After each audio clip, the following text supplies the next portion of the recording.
Oi, pessoal, tudo bem? Hoje, então, nessa aula, a gente vai falar sobre o próximo tópico aqui da nossa disciplina, que são as estruturas. Não estou falando de estrutura condicional, nem de repetição, nem estrutura sequencial, mas sim das structs, na linguagem C, tá? Então, as estruturas, elas permitem que a gente, como programador, como desenvolvedor, a gente crie novos tipos de dados abstratos. Na verdade, não é só a estrutura que vai ser usada para fazer o tipo de dado, para montar o tipo de dado, a gente vai ver uma outra construção, mas o principal aqui é a gente utilizar essas estruturas para criar tipos onde a gente vai conseguir agrupar mais de um membro. Então, por exemplo, se eu quisesse criar, eu acho que é até o exemplo que a gente vai ver.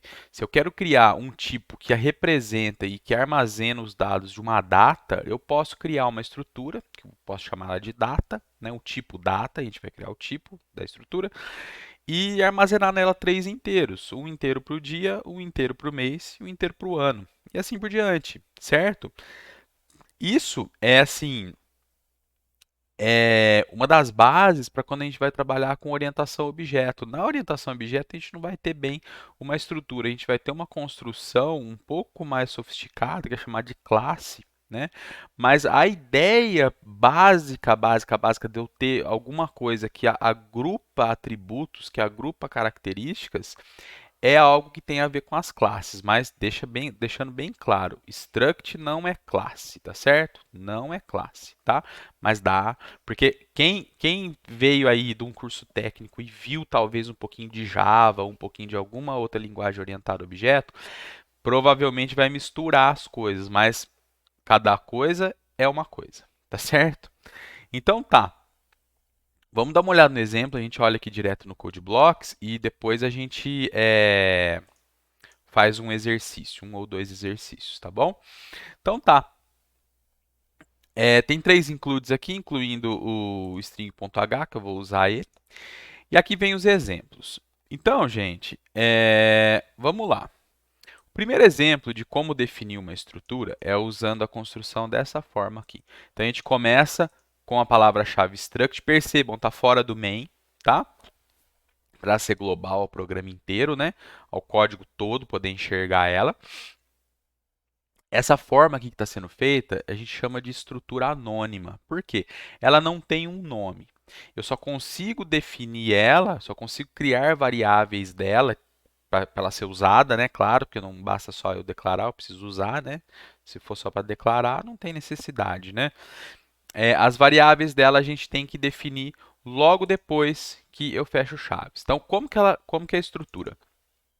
Struct abre chaves e fecha chaves, e aí dentro dela a gente vai ter os membros, tá? Aqui tem três membros inteiros, só como exemplo, o int A, o int B e o int C. Eu posso ter membros float, eu posso ter membros char, eu posso ter membros ponteiro, eu posso ter arrays, eu posso ter estruturas dentro de estruturas, tá certo? A gente pode compor elas da forma que a gente precisar. Elas representam dados, tá certo, gente? Não tem algoritmo, então você não vai ter uma função dentro da struct. O que você pode ter é um ponteiro para uma função, tá certo? Até função mesmo implementada dela, depois eu posso até testar, mas eu tenho quase certeza que não pode criar, tá bom? Que não é permitido, porque a ideia da struct é representar dado, né? Então, declarando duas variáveis, v1 e v2, e inicializando os valores de cada uma. Perdão, de v2. Então, ó, v1, esses valores vão conter lixo da memória. V2, eu vou ter 4, 8 e 12, vai ser atribuído em ordem, então o A vai receber 4, o B recebe 8 e o C recebe 2. E uma última que é VN, eu consigo também especificar qual membro que eu quero fazer a inicialização. Que olha só, ponto A igual a 3 quer dizer que eu quero jogar o 3 no A. Ponto B igual a 9, jogar o 9 no B e jogar o 15 no C. Para que serve isso aqui? Se eu quiser só inicializar um ou outro membro, ou se eu quiser inicializar em outra ordem do que está declarado aqui. Se eu não coloco esse especificador do membro, agora eu esqueci o nome técnico, depois eu pego ali para vocês. os valores que forem colocados vão ser atribuídos em ordem. Se a gente colocar os valores que vão ser atribuídos, seguem, é claro, né, o nome ali que tá bom? Eu já vi um negocinho aqui, uma inconsistência, deixa eu já ir arrumando. Eu sou meio chato. Tudo bem? Agora, pessoal, dando nome para a estrutura. Como que a gente faz? Essa aqui é uma struct chamada X. Ela também tem os membros ABC, tá bom? Eu não estou dando um exemplo ainda, pessoal, porque a gente não vai usar esse tipo de construção. A gente vai usar a construção usando o typedef, que é para definir tipo. Aí sim, lá a gente vai ter uma coisa mais perto da realidade, tá? Então, essa struct chama X, poderia dar o nome que a gente quisesse. Os membros dela são ABC e o tipo inteiro. O que, que mudou daqui para cá? Eu tenho o nome da estrutura aqui. A partir daqui, dentro do programa, eu vou poder declarar variáveis desse tipo aqui, tá certo? Agora a gente vai ver a terceira forma de declarar struct. Na verdade é quase a mesma, só que agora, da anterior, só que agora a gente vai usar uma outra construção que chama typedef, tá? Esse typedef vai permitir que a gente dê um nome para o tipo e declare variáveis diretamente usando esse nome, que no caso é data. Aqui no struct x, quando eu precisar declarar uma variável desse tipo, vai estar embaixo, eu tenho que escrever, digitar struct x e o nome da variável. Aqui, quando eu uso o typedef, eu dou um nome para o tipo. É como se eu estivesse criando, na verdade, como não? Eu estou criando um novo tipo de dado que eu vou poder declarar variáveis com esse tipo, e esse tipo se chama data. Tanto variável do tipo data quanto ponteiro do tipo data, tá? Como que é a construção? É typedef, então, definição de tipo, né? Type definition, struct, aí vem a struct, estão vendo? Ela está aqui nesse miolo. Ela tem os membros dia, mês e ano. Esses elementos que estão dentro da estrutura eu já repeti algumas vezes, mas chamam membros, tá? E o nome do tipo data, tá? Então tá aqui comentado. Abaixo eu tenho outra estrutura para mostrar que dá para usar uma estrutura dentro da outra, tá? Então definição do tipo pessoa. Então olha só, typedef pessoa e termina com ponto e vírgula, né? Cuidado. E dentro eu tenho uma struct que tem o nome completo, 40 caracteres, né? 39 na prática, porque um é para o caractere nulo. O peso da pessoa e a data de nascimento, que é de que tipo? É do tipo data que a gente acabou de definir aqui em cima. Para a gente usar um tipo dentro de um outro tipo, o compilador já tem que ter enxergado ele, tem que ter visto ele, tá certo? Tá aqui, tá? E algumas funções. Imprimir x, agora olha só, usando a estrutura x para a gente ver como que seria se fosse uma estrutura com o nome sem ser o tipo de definição de tipo. B. Imprimir data, data D. Imprimir data ponteiro, data asterisco D. Qual que é a diferença entre os dois? Quando eu passar uma data com parâmetro nesse argumento aqui, todos os membros vão ser copiados para esse novo cara aqui, para esse parâmetro, tá certo? Enquanto que a gente passa como ponteiro, é só o endereço da memória. Esse aqui é muito mais rápido, tá certo? Só que tem o perigo da gente poder alterar a data, né? Como é imprimir data ponteiro, eu poderia colocar const data, porque aí estou indicando, ó, eu não vou alterar o tipo, os valores de quem está entrando, né? Agora, uma outra função que eu chamei de nova pessoa, ela recebe uma string chamada nc, que é de nome completo, um p do peso e uma data como ponteiro. E essa função vai retornar uma nova struct do tipo pessoa com esses três valores aqui atribuídos. E por fim, uma outra função chamada imprimir pessoa que vai mostrar os dados da pessoa, tá bom? Vamos dar uma olhada no código, depois a gente vai mostrar as funções, tá certo? Então, olha só. Declaração de uma variável do tipo struct x e inicialização. Aquela nossa struct anônima que a gente não deu nome, não dá para declarar, mas não dá para definir ela. tá? Então fica quase que meio que inútil aquilo lá, tá bom? A não ser que seja assim, sejam variáveis que vão guardar constantes, que a gente não vai precisar usar, não vai precisar ficar mexendo naquilo, tá? Mas mesmo que mexa, né, mas vai poder declarar novas, né? Mas aqui, quando a gente tem o nome da struct, a gente consegue declarar variáveis com ela, tá bom? Só que fica uma sintaxe um pouco mais verbosa, né? A gente tem que escrever mais. Então, digitar mais. Quando eu falar escrever, entenda que eu estou falando digitando, digitar, tá? Struct x, x1, e eu atribuo os valores a B, C, 1, 2, 3, em ordem, né? Por que que a gente, por que que pode fazer isso, gente? A struct na memória, se a gente for fazer um desenho aqui de uma variável do tipo struct, se eu tenho a struct x, o que eu tenho na memória são três posições. A posição A, a posição B, a posição C. E aqui eu vou colocar 1, 2 e 3. Esse aqui é o x1. Certo? A struct ela é armazenada na memória dessa forma aqui, tá? É contíguo também, como se fosse um array. Só que aí é lógico, eu posso ter variação de tipo aqui, né? Então, se eu tenho um int e um long aqui, que é um de 32 bits e um de 64, então eu vou ter uma casinha de 32, uma de 64 bits e outra de 32. Entendeu o que eu estou querendo dizer? Mas o espaço ele é contíguo. Tá?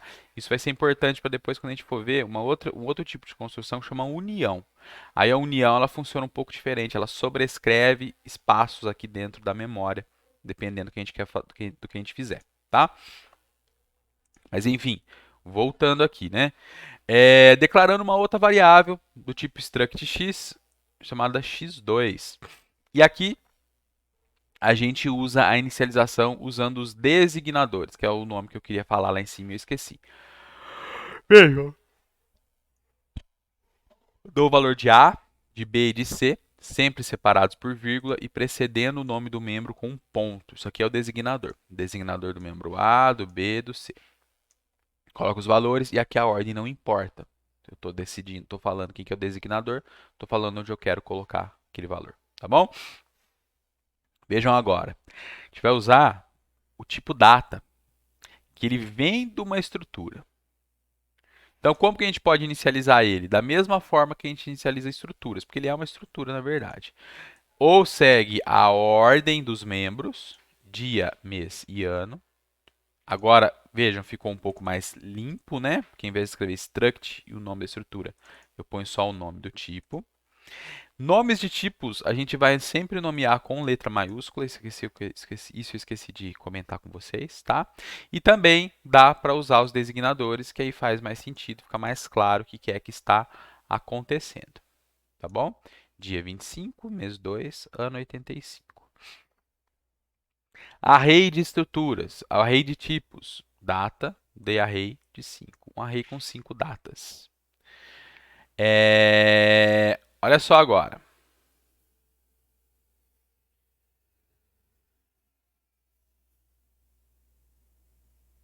Isso aqui.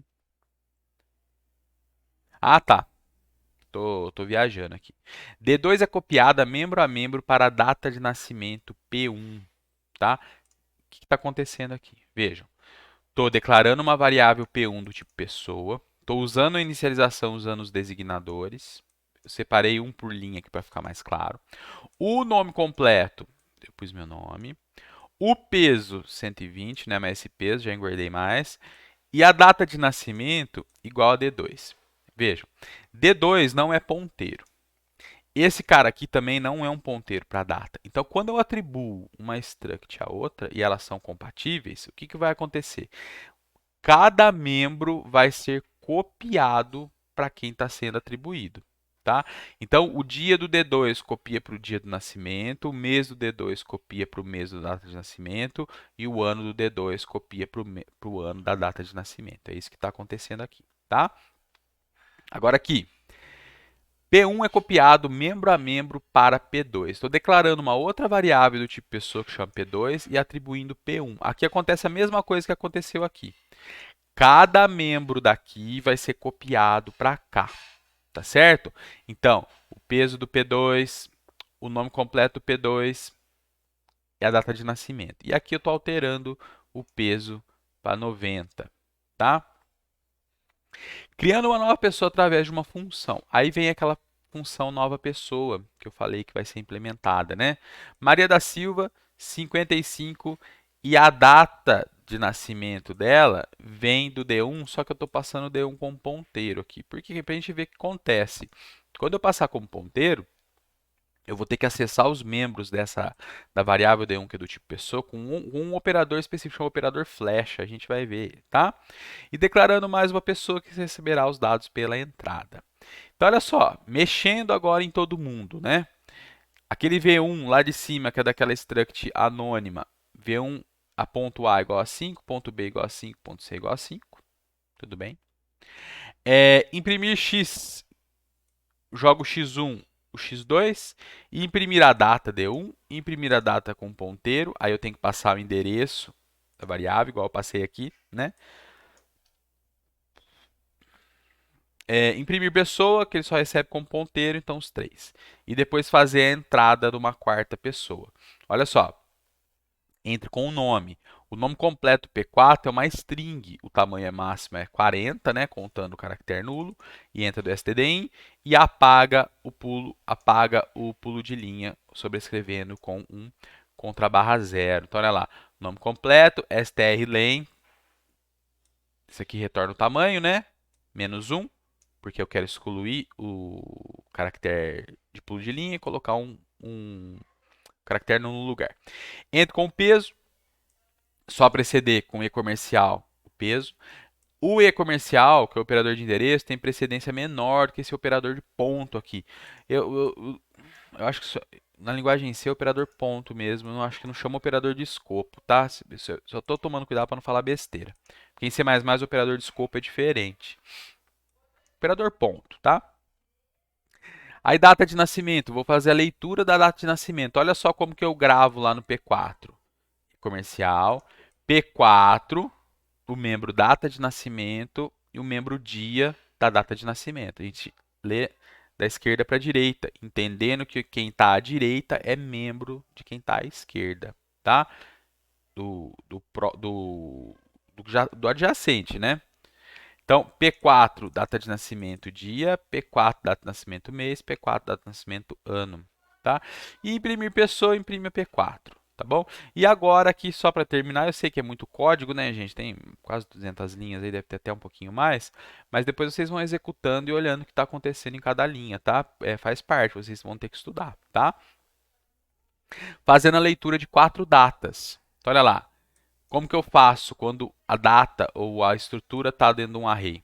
De novo, uso o operador do índice lá do array da posição, ponto o membro do elemento que está ali dentro e comercial precedendo. A precedência é a menor aqui, tá? Isso aqui vai acontecer por último. Ele vai extrair o endereço disso aqui, do dia, do elemento que está na posição i, do array de array, tá? A mesma coisa para o mês, para o ano. E depois imprime usando a função imprimir data, só que é o imprimir data sem o ponteiro. Imprimir data que vai implicar em cópia. Cópia, cópia, vai copiar a data que está sendo passado 5 vezes, uma para cada chamada para ser impressa, tá bom? Vamos rodar para ver o que acontece? Depois a gente olha a implementação das funções. Então vamos lá, vamos começar aqui, acho que começa aqui, né? Imprimir x1, 1, 2, 3. Vamos ver o x1 inicializado aqui, ó. 1, 2, 3. Depois imprimir x2, 3, 4, 5. 3, 4, 5. Depois vai imprimir, acho que imprime as datas na ordem, né? A primeira data é 23 de 5 de 2002 e a segunda data é 25 de 2 de 85. Então, olha só, imprimiu a primeira data, imprimiu a segunda data, 23 de 5 de 2002, 25 de 2 de 85. Bem, qual que é a diferença entre essas duas chamadas? Essa aqui, eu estou passando o D1, vai ser feita a cópia membro a membro para o parâmetro, para o argumento, para o parâmetro, perdão, que está esperando a data. Aqui eu vou passar o endereço do D2, e aí vai ser mais rápido, vamos dizer assim, porque a única coisa que vai ser copiada na chamada é o endereço do D2 na memória, né? Aí vem imprimir pessoa. Ah lá, ele imprime o nome, ele imprime uma string aqui para representar quando nasceu, e o peso.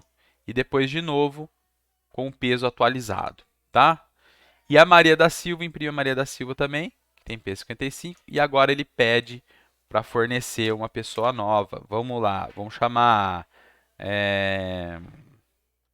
Joana, com peso 80, data de nascimento 28/7/1970.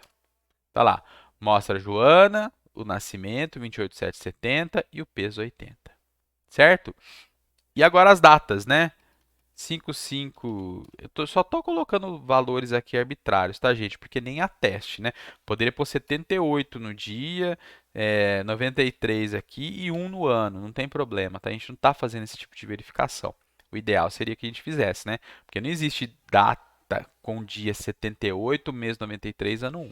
A gente até poderia ter uma data com o dia 78, seria o 78º dia do ano. Mas aí mês e ano já fica. Ano até tudo bem, né? Ano 1, mas o problema do mês aí é complicado também, tá? Então, vamos pôr aqui 5, 6, 9, 10, 10, 2000 e 8/9/1940. E aí vai mostrar todo mundo que entrou. Tudo bem? E termina o programa. Vamos dar uma olhada na implementação das funções. Imprimir x, passa o x, tem que declarar como struct x o p, que é o parâmetro, e aí eu imprimo. A gente usa direto o operador ponto, porque esse cara aqui que está entrando, na verdade, é uma cópia de quem foi passado como parâmetro, então a gente acessa usando o operador ponto. Na hora que essa função terminar a execução, que ela for desempilhada, esse p é apagado da memória e esse espaço para o A, para o B e para o C é removido também. Imprimir data é análogo a esse exemplo aqui. Eu vou passar para o parâmetro D um argumento do tipo data, vai ser copiado para o D o dia, o mês e o ano, e aí eu vou poder usar, usando o operador ponto, e na hora que a função imprimir data for desempilhada, né, da pilha de execução, ele apaga esse D aqui e onde está alocado, né, onde está alocado o dia, o mês e o ano, ele não é que desaloca, né, mas ele desendereça, né, aquilo ali passa a ser ficar disponível para ser usado de novo, aquela área da memória, tá bom? Agora vem a diferença. Imprimir data com um ponteiro. Qual que é a diferença, pessoal, na prática? Deixa eu fazer um esquema aqui para vocês enxergarem o que é que eu estou querendo que vocês entendam. Acho que aqui é o suficiente. Imagina o seguinte, declarei uma data. Vou chamar ela de D1 e já vou pôr os valores aqui, tá? Dia, mês, dia 2/10. Estou chutando uma data aqui, tá? De 1980. Quando eu uso essa função aqui, percebam, isso aqui vai ser declarado como uma data. Então, quando eu invoco o imprimir data e eu passo esse cara aqui, vamos falar assim, ó, imprimir data e passo D1. O que vai acontecer? Esse D1 vai ser copiado para o D.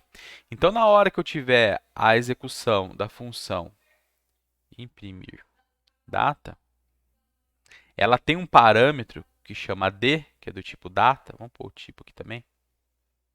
Que tem dia, mês e ano.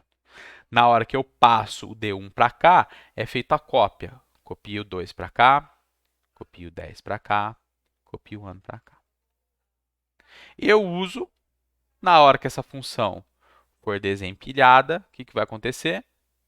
Isso aqui some, né? Some entre aspas, né? Isso aqui é desalocado e eu continuo a execução do programa. Mas percebam, houve a cópia membro a membro. Deixa eu ver se eu consigo dar um Ctrl Z aqui até limpar. Agora a função foi desempilhada. E eu vou invocar agora o imprimir data ponteiro. Deixa eu descer o código aqui. Acho que vai ficar meio encavalado ali, mas não tem problema. Opa. Continua dando para enxergar, né? Esquece disso aqui agora, tá? Vamos fazer criar de novo. Imagina então que eu continuo agora tendo o data D1, 2, 2, 10, 280, dia, mês, ano. Na hora que eu invocar o imprimir data ponteiro, passando o D1 aqui, passando esse D1 como parâmetro aqui para o D, vejam, o que eu recebo agora é o endereço. Eu não vou passar o D1 em si, mas sim o endereço de D1. Quem que é o endereço de D1? É onde ele inicia na memória. Vamos falar que a gente nem precisa aqui dar mais, indicar o endereço, porque a gente sabe que esse endereço vai mudar, né? Cada execução do programa, o endereço muda. Só que a gente vai usar o símbolo de ponteiro, tá bom? Então, quando eu invoco a função e eu tenho o data_d, o valor que vai ser atribuído aqui é o endereço desse cara aqui. Então, quer dizer o quê? O meu d, que é o meu ponteiro, ele vai apontar para cá, para o início. Agora, para eu poder acessar cada membro do D, do ponteiro D, qual que é o grande X da questão? Isso aqui não é mais uma struct, é um ponteiro para uma struct. Se eu usar o operador ponto, vai dar erro. Se eu puser d ponto alguma coisa, vai dar erro. Por quê? O d ele não é struct, ele é só o endereço. Então, para eu chegar na estrutura, eu teria que fazer o quê? Lembra do operador de indireção, que é o asterisco? Eu teria que usar o operador de indireção no D para eu chegar na estrutura e aí sim acessar os membros, certo? Só que, para não precisar digitar o asterisco, colocar entre parênteses, por que tem que pôr entre parênteses? Porque o operador estrela aqui, que é o operador de indireção, ele tem precedência maior que o ponto. Então, se ele tem precedência menor que o maior, deixa eu pensar, menor que o ponto tem precedência maior. Então, eu tenho que forçar com que ele seja avaliado primeiro, eu tenho que pôr entre parênteses. Então, para eu não precisar pensar nesses detalhes e ter que ficar digitando parênteses e asterisco, tem um operador, que é esse operador flecha aqui, ó. Certo? Para que ele serve? Para exatamente fazer isso aqui como um atalho. Quando eu tenho um ponteiro com uma estrutura e eu quero acessar um membro da estrutura que eu estou apontando, eu uso o operador flecha, tá certo? E aí sim, eu vou acessar esse primeiro membro, o segundo, e aqui eu estou usando a forma menos rápida, vamos dizer assim, para mostrar que eles são equivalentes, tá? Mas aqui a gente digita um pouco menos. A gente digita metade, né? Aqui eu teria que digitar um abre parênteses, um asterisco, um fecha parênteses, um ponto, né? 4 caracteres, e aqui a gente digita só 2, tá? Vamos dar uma olhada no restante do código. Pode usar a expressão flash, com flash para receber valor, por exemplo. É isso. A gente pode fazer também para usar como atribuição, tá certo? Para a gente atribuir valor, tá bom? O operador flecha, pessoal, ele tem um outro nome. Não sei por que. Depois eu vou consultar só para não falar besteira, tá bom? Nova pessoa. O que a função nova pessoa faz? Ele copia NC que está entrando para o nome completo do PE, copia o peso que está entrando para o peso do PE, a data de nascimento ele copia, olha só, ele copia membro a membro porque eu estou usando o operador de indireção aqui, ó, certo? Tá chegando no valor que esse cara aqui tá passando. Poderia ser um const aqui também, né? Opa. Voltando aqui. E depois retorna a pessoa. Então, eu estou criando a pessoa através de uma função. Aqui seria legal, por exemplo, se a gente quisesse criar uma data e definisse uma função para criar a data. Então, eu teria dia, mês e ano, e dentro da função a gente teria a validação. Ó, o dia está no intervalo correto, de 1 até 31? Está. O mês está no intervalo correto, de 1 até 12? Está. Agora, o dia que entrou, ele está de acordo com o mês que está entrando? Porque cada mês tem um intervalo diferente, né? Janeiro tem 31, fevereiro tem 28, se o ano não for bissexto. O ano que está entrando, ele é bissexto? Se for, tem que permitir que o fevereiro dê até 29 e assim por diante. para na hora que tiver tudo pronto, tiver tudo validado, ou se tiver alguma coisa inválida, eu colocar algum valor padrão, e aí sim eu retornar a minha nova data validada, tá? E imprimir pessoa, passando um ponteiro para a pessoa, usando o operador flash aqui para acessar, tá bom? Imprimir dado do ponteiro, data ponteiro, olha só, chego na data e extraio o endereço. O operador de endereço ele tem precedência menor, tá bom? Igual o operador de indireção, tá? Lembra que a gente teve que colocar entre parênteses para usar o ponto se quisesse fazer daquele jeito, né? Então acho que é isso, pessoal. Vamos agora então fazer o primeiro exercício e depois, como sempre, as dúvidas que vão aparecendo, vocês podem me mandar e-mail, pode até colocar comentário aqui no vídeo do YouTube, tá? Comentário às vezes, não sei se eu vou conseguir ver comentário e responder apropriadamente no YouTube, mas e-mail seria o melhor canal e depois nossos plantões semanais, tá certo? Então escreva um programa que leia duas datas e que as apresente em ordem crescente. Cada data deve ser armazenada usando o tipo data, que contém três membros inteiros, dia, mês e ano. A comparação entre as datas deve ser feita usando a função comparar data. Se D1 for menor que D2, um valor negativo deve ser retornado. Se D1 for maior que D2, um valor positivo deve ser retornado. Se D1 e D2 forem a mesma data, zero deve ser retornado. Estão vendo que é o mesmo contrato, a mesma ideia do string CMP, da strcmp? Uma string menor que a outra, o primeiro parâmetro menor que o outro, retorna negativo, igual retorna zero, o primeiro maior que o segundo retorna positivo. A impressão das datas deve ser feita utilizando a função imprimir data. As definições das funções são. Então vamos lá, vamos copiar essas definições aqui. Vamos criar aqui o arquivo. Esse aqui é um exercício bom para pensar, mas eu já vou dar a solução para vocês. Então, copiei as definições. Deixa eu copiar o template aqui, ó. Vamos pôr isso aqui no lugar. Aqui termina o ponto e vírgula, aqui também. Muito bem. Vou aumentar aqui para vocês enxergarem. Muito bem. Antes aqui das funções da declaração, preciso definir a data, né? Typedef struct int dia, int mês, int ano, do tipo data, certo? Typedef data, que essa é a struct. Aqui tudo bem, já está pronto. Aqui agora, já vamos colar aqui. E a gente já implementa essas duas. Tá bom? Imprimir data, a gente imprime, vamos ver como que é que imprime. Olha lá, dia, mês e ano com barra e preenchendo com zero duas casas, né? Então, printf,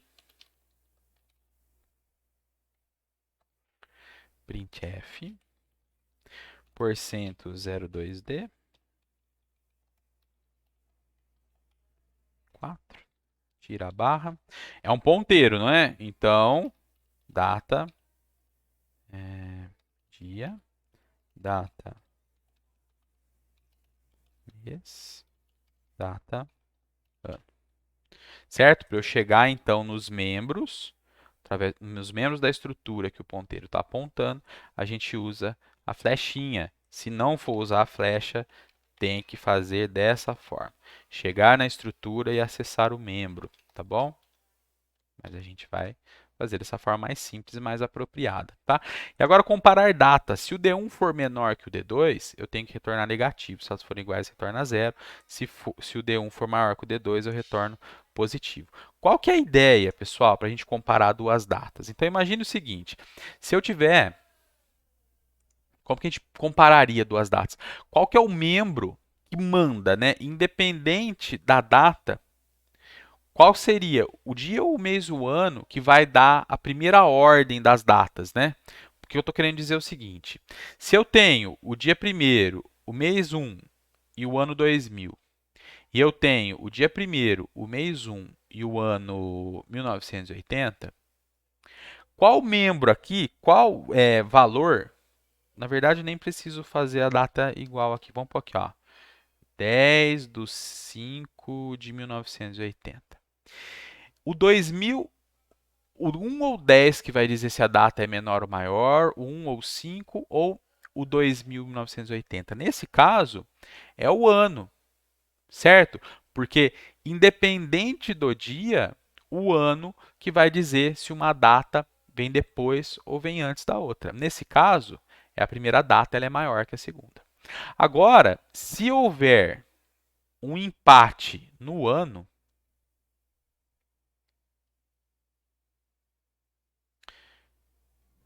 eu tenho 2 anos iguais, aí eu tenho que desempatar isso. Onde que eu desempato? No mês, não no dia, porque o mês tem vários meses com o mesmo dia, né? Então a gente desempata no mês. Nesse caso aqui, quem é maior? É essa aqui, porque o mês é mês 5, essa aqui é o mês 1.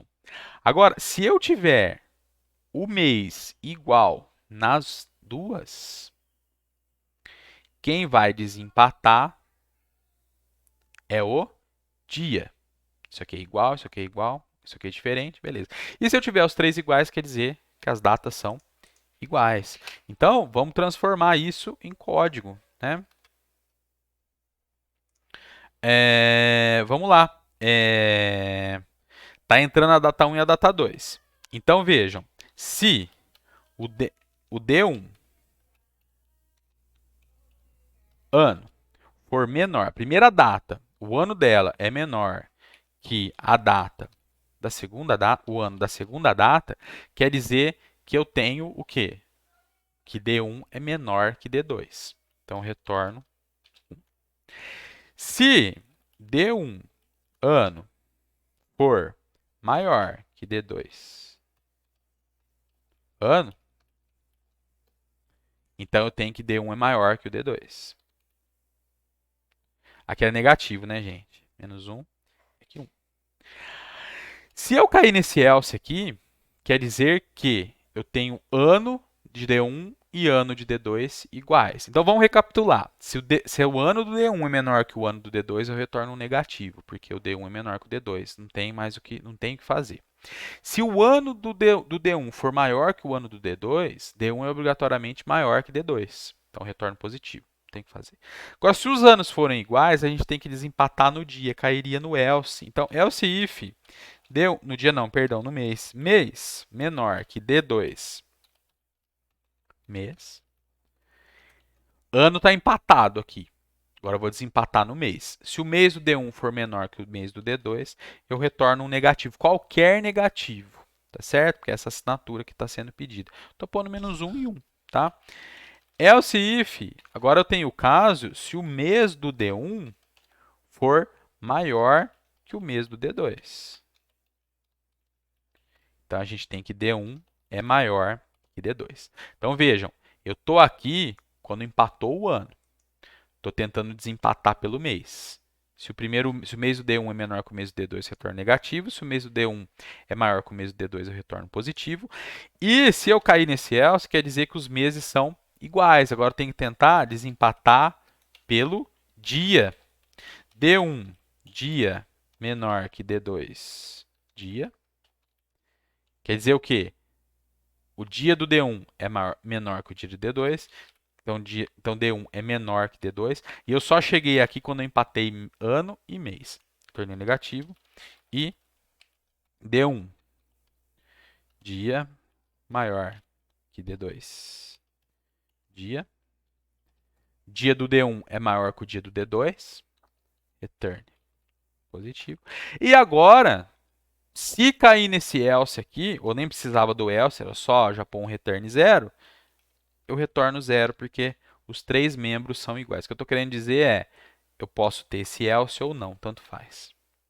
Tá bom? Porque se não entrar em nenhum, vai continuar a execução e vai dar um return 0. Se entrar em algum, já vai retornar o valor, não vai chegar aqui. Ou eu posso deixar o else, talvez faça mais sentido aí na cabeça de alguns de vocês, fica mais claro o que está acontecendo. Então, isso aqui, se tiver implementado corretamente, vai me dar a ordem, a gente chama de ordem total, uma propriedade, né? Isso é propriedade lá da matemática. A gente vai estabelecer uma relação de ordem total entre o tipo data. Essa função faz isso, tá? Ela consegue dizer quem está à esquerda de quem é menor que o outro, se são iguais, tá bom? Ou quem é maior que o outro, claro, né? Muito bem. Imprimir data é para imprimir, que a gente já implementou. Agora vamos escrever o exercício. Faz a leitura das duas datas e verifica, e coloca em ordem crescente, não é isso? Então, olha lá como que ele pede. Então, vamos lá. Eu tenho data D1, eu tenho data D2, vou fazer a leitura. Printf, data 1, printf, quatro espacinhos, né? Dia, D, pula a linha. E aqui eu dei um. Agora, aqui é leitura, né, gente? Tô viajando aqui. Scanf. Porcento D. E comercial D1 ponto dia. Uso ponto, porque aqui não é ponteiro, né? Aqui é a estrutura em si. Certo? Então aqui eu faço a leitura do dia.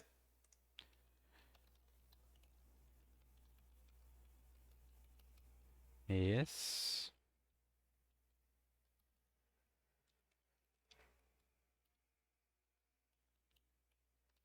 Mês.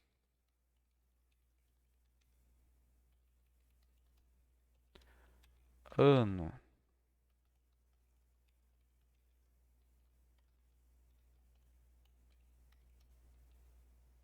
Certo? Fiz a leitura da primeira data. Vamos testar, ver como que tá? Se não tem nada errado. Tá, parece que tá funcionando, né? Agora isso aqui eu vou copiar. O ideal é digitar de novo, tá? Eu estou copiando e trocando aqui para eu poder acelerar. Não demora muito.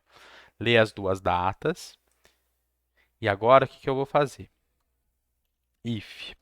A gente pode até guardar a comparação numa variável, tá? Então, int comp comparar data, ela recebe dois endereços, né? Porque o parâmetro é ponteiro. D1, D2.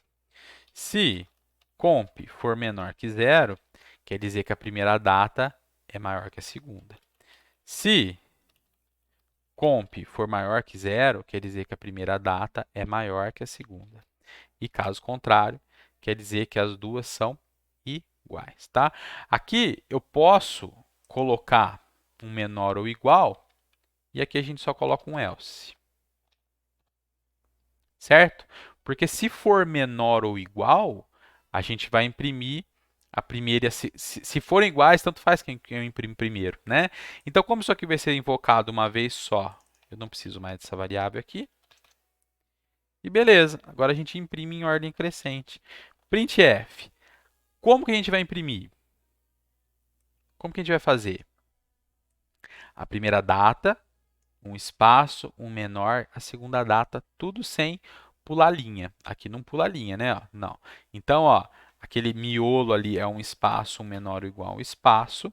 E aqui a gente tem o imprimir data D1, é ponteiro, né? Imprime uma, imprime a outra e pode pular a linha aqui no final. Ó. Os dois vão pular a linha, né? E aqui a gente imprime ao contrário. D2, D1. Vamos testar? 12990, 1990, 2. Opa, fazer correndo, aí o que acontece? 2, 90, 2, 2000. O 1 do 290 é menor que o 1 do 2 2000, porque quem desempatou aqui foi o ano, certo? Agora vamos rodar de novo para ter um empate no ano e desempatar no mês, que é o que está querendo testar aqui, né? Ó.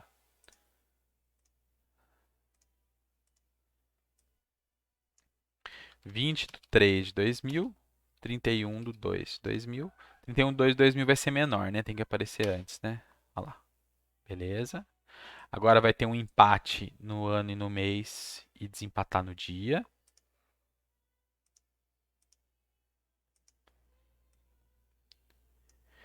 25/2, 2019, 24/2, 2019. Olha lá, desempatou no dia, esse aqui é menor. E agora, se as duas forem iguais, tanto faz a ordem que aparece, né? No nosso caso, vai pegar aqui, porque é menor ou igual a 0. Aí tanto faz, vou pôr uma data igual aqui, ó. 2 de fevereiro de 2000. Olha lá, entra também, tá bom? Tem aqui, por isso que o símbolo é menor ou igual. Tudo bem, gente? Agora é só extrapolando essas ideias e pensando no que tem que fazer. Tudo bem? Então é isso aí, valeu, falou e até a próxima.